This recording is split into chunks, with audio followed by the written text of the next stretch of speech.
Good evening. Tonight, tears flowed freely at Hamilton High School as family, former classmates, friends, and complete strangers came out to remember Ben Flick.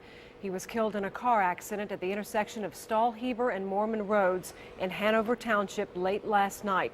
The Butler County Sheriff's Office is investigating why the car he was in veered off the road. As investigators look for answers, those who knew the teen came together to comfort one another tonight. 9 on your sides, Amy Wattis joins us in the newsroom after attending a memorial service for Flick. Well, Julie, tonight former classmates and friends say they'll remember Ben Flick by his great sense of humor, his caring personality, and his work ethic. The good really do die young. Desiree Vickers was among the people who attended a vigil to remember the life of 19-year-old Ben Flick, a 2013 Hamilton High School graduate and a freshman football player at UC. He was never afraid to be himself. He didn't care what anybody thought about him. He was just Ben Flick. The vigil was held on the high school's football field. Former classmates, friends, and staff showed up to pay their respects. Russell Shepard played football with Flick. He was a good football player and definitely a good-hearted person. A makeshift memorial now stands in the spot where the crash happened. Tom Fuchs lives nearby. He says speeding can be a problem on this road. He was hit by a truck in this very intersection years ago. I looked both ways, and then I pulled out and seen him at the last second, and my front end sideswiped his car. We checked with police, and they told us this intersection hasn't seen a serious accident like the one that killed Flick in a while. But nonetheless, Fuchs says he'll never forget that a 19-year-old lost his life here. It's just horrible, horrible. Slow down. As long as these flowers and cross stay in this very spot, any driver who drives by will always be reminded of it too. And the driver of that crash, Sean Vyerson, and passenger Mark Barra at UC Medical Center in critical condition. Javon Harrison is in fair condition tonight. Now, authorities believe alcohol could be a factor in that crash. Julie.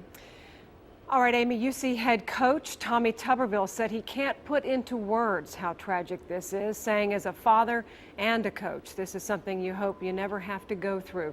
Coach Tuberville said Flick had worked hard and showed a great deal of improvement since the summer. He and the other 2 players injured were all true freshmen and being redshirted. None of the players played in Saturday's game, but all traveled to Oxford to watch. Ben's death spread quickly across the UC campus as people began expressing their thoughts on Facebook and Twitter. This comment from the Bearcats family: much love to our beloved family member, Ben Flick. Let's stay strong and love one another. And they just keep pouring in.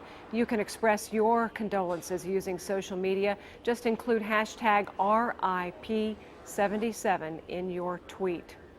Social media actually caused some unnecessary grief and worry for friends of another UC student by the same name, Ben K. Flick. An Oak Hills 2012 grad is in Oklahoma right now finishing up Army training and will go to UC in January.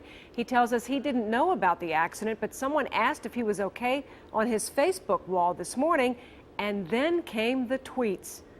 And then one particular female followed me on Twitter, and when she did, I looked at her page, and it said, "Rest in peace, Ben Flick," and my heart kind of sank. Like, what? I had no idea. I mean, I didn't recognize her name or anything like that. Flick says so many people were concerned about him. He's had to tweet numerous times today that he is alive and okay. He says it's been oddly comforting to have people reach out to him, but disturbing at the same time. He says he texted his mother right away so she wouldn't worry. Our coverage of this Bearcat tragedy continues throughout the evening. Wake up tomorrow morning with Catherine Nero for the latest on the investigation on Good Morning Tri-State starting at 4:30. Plus, you can always get the latest information online at WCPO.com.